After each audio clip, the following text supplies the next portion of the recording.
Good morning. Class 4-এ তিধার আজকে থেকে প্রথম স্কুল শুরু হলো, মানে অনেক দিন পরেই আর কি প্রথম স্কুলে গেল। সকাল সকাল রেডি করে পাঠিয়ে দিলাম। আন্টি কি বলছে? এদিকে তাকাও, উঠে দাঁড়াও দেখি। আরাধ্যার আজকে প্রথম স্কুল বলে কথা। ওলে বাবালে, আরাধ্যা পুরো রেডি, তৈয়ার। আরে এই যে পুচু, পুচু তো প্যান্টু পরেনি, পুচু প্যান্টু পরেনি। ভালো করে পড়াশোনা করতে হবে তো, দুষ্টুমি করতে হবে না কিন্তু, ভালো করে পড়াশোনা করতে হবে এবার মন দিয়ে। তুমি কতটা খুশি? আসলে এমন একটা লাইফে আরাধ্যা স্কুলে যাচ্ছে যে কান্না মান্না কিছু মানে হবে না, মানে যে বলে না সেই স্কুলের প্রথম দিনটা কাঁদতে কাঁদতে ঢুকতো, আবার বেরোনোর দিনটাও কাঁদতে কাঁদতে বেরোতো, মানে আমাদের টাইমে যেটা আর কি বলতো। আর আরাধ্যা এখন অনেকটা ম্যাচিওর হয়ে গেছে, তাই না আরাধ্যা? নতুন বন্ধু বান্ধব হবে। শোনো, ওই জানলাটা দিয়ে আমাকে দেখা যাচ্ছে কিনা দেখবা, দেখে আমাকে জানাবা, তাহলে আমি আর মাম দেবো না ভাইকে ঘরের মধ্যে শুয়ে শুয়ে। যে আন্টি তোমাকে দেখতে পাচ্ছিলাম, তুমি কি করছিলে, যখন ম্যামরা থাকবে না তোমরা খেলা টেলা করবা তখন একটু জানলা দিয়ে একটু দেখো। ও ভাবছি অবাক হয়ে যাচ্ছে, ও দেখেই যাচ্ছে তখন থেকে। দেখো না, সেটা জানতে হবে তো, তোমার সুইমিং টাইমটা কটায় সেটা তো জানতে হবে। ওটা তো মুখের শেপটা পুরো এখন পাল্টে গিয়েছে আবার। টাটা, বাই বাই আরাধ্যা, দিদিকে বাই বাই করে দাও। বলে আমিও যাব, দুদিন পরে আমিও যাব স্কুলে। আজকে আমার যে কি অবস্থা আমি দেখতে পাচ্ছ, স্নান করে এখনো সিঁদুরটা পর্যন্ত পড়িনি। সকাল থেকে একদম এই দুষ্টুটা কোল থেকে নামে না, মানে একদম গ্যাট হয়ে আজকে কোলে ও বসে আছে। যে বসিয়ে দিচ্ছি, এদের বসিয়ে যদি দিই দেখতে পাবো কেমন কান্না, এত কান্না কাঁদছে মনে হচ্ছে কত মার মেরেছি ওকে। আর যে করে নিচ্ছে আর কোনো ব্যাপার নেই। আর যা হাতের কাছে পাচ্ছে সব খাওয়া। রান্না যে কখন করব তার আর ঠিক নেই। এখন ভাত হচ্ছে, কিচ্ছু করবো না, মাছের ঝোল ভাত করব। ভাল লাগছে না আমার আজকে, জানো না, নিজের শরীর খারাপ, তাতে ত্রিধা গেছে স্কুলে। ওর মানে আমি কি করব, ত্রিধা থাকলে তাও একটু ধরতে দিয়ে কত কিছু করা হয়। দেখো কেমন করছে। মেন কথা হচ্ছে সামনে কি আছে, কি নেবো। এই দেখো, এই দেখো, এই দেখো পাপা, এই দেখো, এই দেখো, এই দেখো, এই দেখো, এই দেখো, এই দেখো, দাঁতে দাঁতে দাঁতে দাঁতে দাঁতে। তো এই সাদা ডাঁটা দিয়ে মাছের ঝোল অনেক দিন আগে একজনের বাড়িতে খেয়েছিলাম, ভীষণ ভালো লেগেছিলো। আর আজকে ছিল মাছও ছিল, সাদা ডাঁটাও ছিল, তার জন্য আর কি ঝোল করলাম একদম প্লেন। আর আমি একটু ঝাল বেশি খাই, লবণ আর ঝালের পরিমাণটা তরকারিতে বেশি হলে আমার মনে হয় যেন টেস্টটা এমনিতেই দ্বিগুণ বেড়ে যায়। তো আজকের ভিডিওটা আমার গ্যালারিতে অনেক দিন ধরেই পরপর কিছু রান্নার ভিডিও জমে গেছে, কারণ কয়েকদিন ধরে আমার শরীরটা একদমই ভালো না, ভিডিও সে ঠিকঠাকভাবে পোস্ট করতে পারি না। মানে আমার ভিডিওগুলো তোমরা অনেক লেটে লেটে দেখছো, তো ভাবলাম যে গ্যালারিটাকে একদমই সাফ করে দেব, দিয়ে একদম পরপর ভিডিও, মানে আজকের ভিডিও তোমরা কালকে দেখতে পারবে, কালকের ভিডিও পরশু, মানে তোমরা যেদিন ভিডিও দেখবে সেটা আগের দিনকার ভিডিও হবে। যেরকমভাবে আগে আমি ডেলি ব্লগগুলো পোস্ট করতাম, কারণ তোমাদের দাদাভাই চলে যাওয়ার পর থেকে না একদম পিছিয়ে পড়েছিলাম, মানে মাঝে মধ্যে ওই রান্নার ভিডিওগুলো টুকটাক করে রাখা ছিল, তো সেগুলো দিয়েই ভাবলাম একটু সুন্দর করে ব্লগ দিই। তো দেখো দুপুরে ভাত নিয়ে বসে পড়েছি, মিষ্টি কুমড়োর শাক আর ডাঁটা দিয়ে আলু দিয়ে মাছ দিয়ে ঝোল। দুপুরে একটা সিম্পল রেসিপি, কিন্তু খেতে জাস্ট দুর্দান্ত ছিল। ডাঁটাটা উপর দিয়ে দিলাম যাতে দেখতে সুন্দর লাগে একটু। আমার বাবাটা দিদি আদো আদো খাচ্ছে নাকি, দিদি ভাই আদো আদো করছে নাকি, দেখি দেখি দেখি দেখি দেখি। দেখো আগে আমি রুটি খেতে একদমই ভালোবাসতাম না, কিন্তু এখন আমার রুটিটা বেশ ভালোই লাগে। কিন্তু ছেলে হওয়ার পরে ছেলের গ্যাস হবে ভেবে আমি কোনোদিনই সত্যি কথা বলতে রুটিটা খাইনি। খেতে ভীষণই ইচ্ছা করতো, কিন্তু ওই যে ছেলের যদি গ্যাস হয়, কারণ রুটিটা খাওয়াটা ঠিক হবে না, মানে মানে কি বলবো আর কি। তো আজকে ভাবলাম হঠাৎ করে সকালে দিদাকে একটু পরোটা বানিয়ে দিলাম, বেশি করেই করি কারণ ওকে তো টিফিন বানিয়ে দেওয়া হয়। তো আমি আর পরোটা করলাম না, একটু রুটি করেছি, রুটি দিয়ে আর গুড় দিয়ে খেতে কিন্তু দুর্দান্ত লাগে। সত্যি কথা বলতে রুটি না করে করে এমনই অভ্যাস, আমি একদমই রুটি করতে পারি না, মানে রুটিটা ঠিকঠাকভাবে ফোলে না। দেখলেই তোমরা বুঝতে পারবে যে রুটিটা অন্যদের রুটি, মানে আমার মাটা করলে। তো যাই হোক, রুটি করার যে সঠিক যে পদ্ধতিটা সেটা অবশ্যই শিখতে হবে, মানে একদমই যে ফোলে না ব্যাপারটা তেমন না, যে সেই ফুলে একদম টোপ টোপ ব্যাপারটা হয় সেটা আমার হয় না। হয়তো আমি 2-1 দিন করতে শুরু করলেই হবে। তো যাই হোক, করাটা অভ্যাস করতে হবে, একদমই করা হয় না। আর এই গরম গরম রুটি করে নিয়েছি, রুটিগুলোকে এবার ভালো করে ছিঁড়ে গরম দুধের মধ্যে ভিজিয়ে খেজুরের গুড় দিয়ে খাবো। খুব ভালো লাগে জানো তো খেতে। আর অনেক সময় কি হয় বলো তো, প্রেগনেন্সির পরে কিছু মানুষের যেটা হয় মানে ওয়েটটা গেইন হয়ে যায়, বেশিরভাগ ক্ষেত্রে সেটাই হয়। আমার ফার্স্ট প্রেগনেন্সির পরে কিন্তু আমি যতদিন বাপের বাড়িতে ছিলাম আমার অনেকটা ওয়েট বেড়ে গেছিলো, তারপরে দেখলাম হঠাৎ করে মানে 5 মাস পর থেকে আমার ওয়েটটা একদমই কমতে শুরু করলো, মানে কমতে কমতে এত আসলো যে মেয়ে হওয়ার সময় ওজন ছিল 52 কেজি, সেই 52 কেজি থেকে ওজন চলে আসলো আমার পুরোপুরি 40 কেজিতে। তো 40 কেজি মানে অনেকটাই রোগা, অনেক পুরনো আমার ভিডিও আছে, অনেক পুরনো ছবি আছে, তোমরা আগেও আমাকে দেখেছো আমি অনেকই রোগা ছিলাম।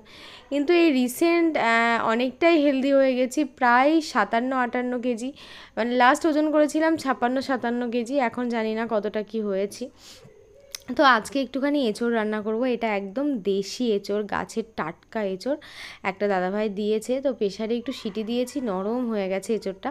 ভাবলাম একটু চিংড়ি মাছ দিয়ে করব, কিন্তু আজকে মাছওয়ালাকে ফোন করলাম, ওনার কাছে চিংড়ি মাছ ছিল না, তার জন্য প্লেন করছি। মানে চিংড়ি মাছের আশায় থাকতে গেলে এঁচোড়টা শুকিয়ে গেলে আর টেস্ট পাওয়া যাবে না।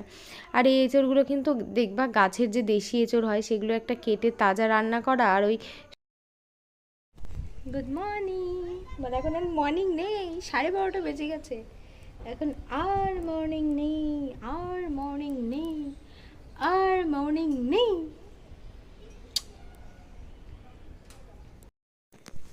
তো আমাদের সেকেন্ড যে জমিটা আমরা নিয়েছিলাম সেই জমিটাই আমরা ভিটে করার জন্য দিয়েছিলাম, যেহেতু এটা একদমই মানে মাঠাল জমি হয়ে আছে, এখনও ভিটি কিন্তু নেই, তো সেই জন্য ভিটি করার জন্য দেয়া হয়েছিল। তো আজকে দেখো একদম বিএলআর অফিস থেকে লোক এসেছে, মানে এটা চেকিং করতে যে অ্যাকচুয়ালি আমাদের জায়গাতে কোনো ঘর আছে কি না, কি নেই, কিংবা ওদের হিসাব মতো সমস্ত কিছু ঠিকঠাক হচ্ছে কি না, আমি ঠিক জমিটাই ওদেরকে দেখাচ্ছি কি না।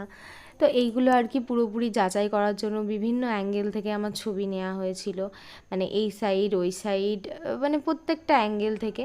তো যেহেতু তোমাদের দাদাভাই নেই আর তোমাদের দাদাভাইয়ের মানে হিসাবে আর কি আমি আছি, তো এখানে মানে তোমার পৌরসভাতে তুমি যদি মনে করো যে আমি বাড়িঘর করব, তাহলে কিন্তু প্রচুর একটা ঝামেলার ব্যাপার, আর প্রচুর একটা মানে এক্সট্রা আলাদা খরচ। মানে কি, তোমাকে প্রথমে নো অবজেকশন সার্টিফিকেট বার করতে হবে, সেটা বার করতে মোটামুটি 10,000 টাকা, তারপরে তোমাকে মিউটেশন করতে হবে 20-22 হাজার টাকা দিয়ে, তারপরে তোমাকে ভিটির জন্য অ্যাপ্লাই করতে হবে, সেটাও একটা বড় অ্যামাউন্টের ব্যাপার, তারপরে তোমাকে প্ল্যান পাস করতে হবে।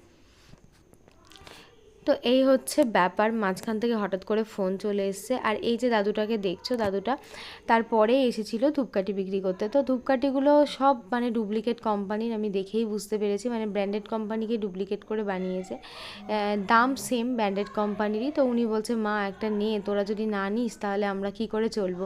তো ডুপ্লিকেট দেখেও আমি কিন্তু নিলাম, কারণ ওই যে বয়স্ক মানুষ, ওনারাও তো পেটের দায়ে কিছু করছে, তাই না, আর ধূপকাঠি তো জ্বালাতেই হয়, সবসময় যে ব্র্যান্ডেড কোম্পানির নিতে হবে তার তো কোনো মানে নেই। তো এই মঙ্গলদ্বীপটা আমি নিলাম, আর এটা দাম, এগুলো ধরো এমনি দোকানে কিনতে গেলে 50 টাকা করে প্যাকেট, 45 টাকা করে নেয়, উনিও সেম দামই নিয়েছে।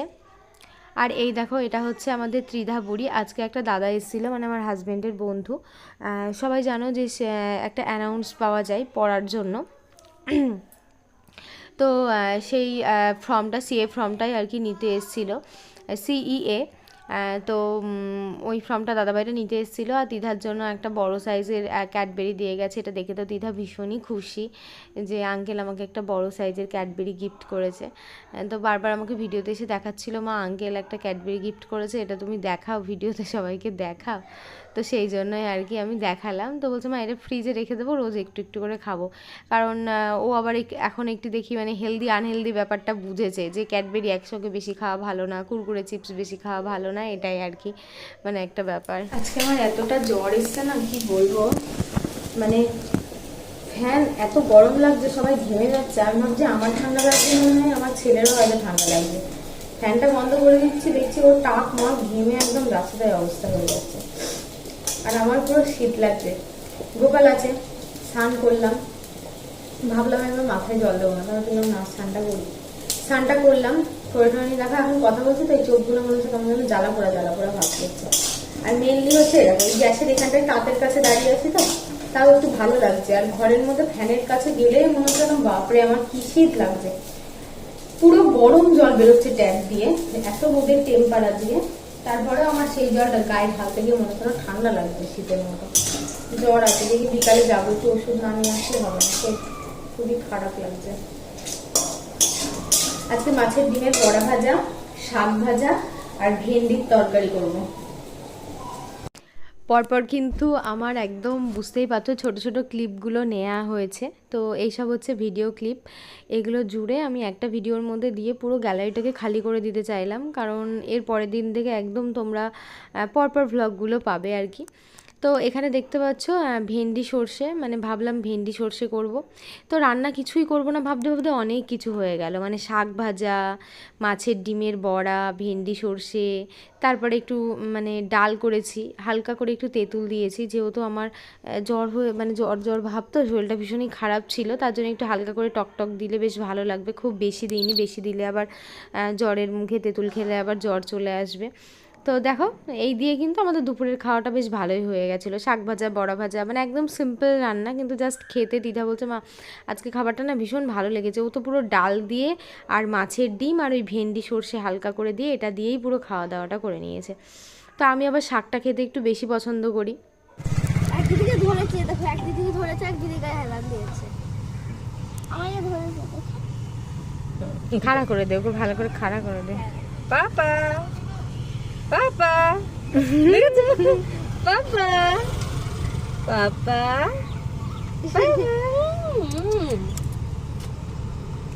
না অন কর না বাবা। গুগলি স্টার্ট দাও। ও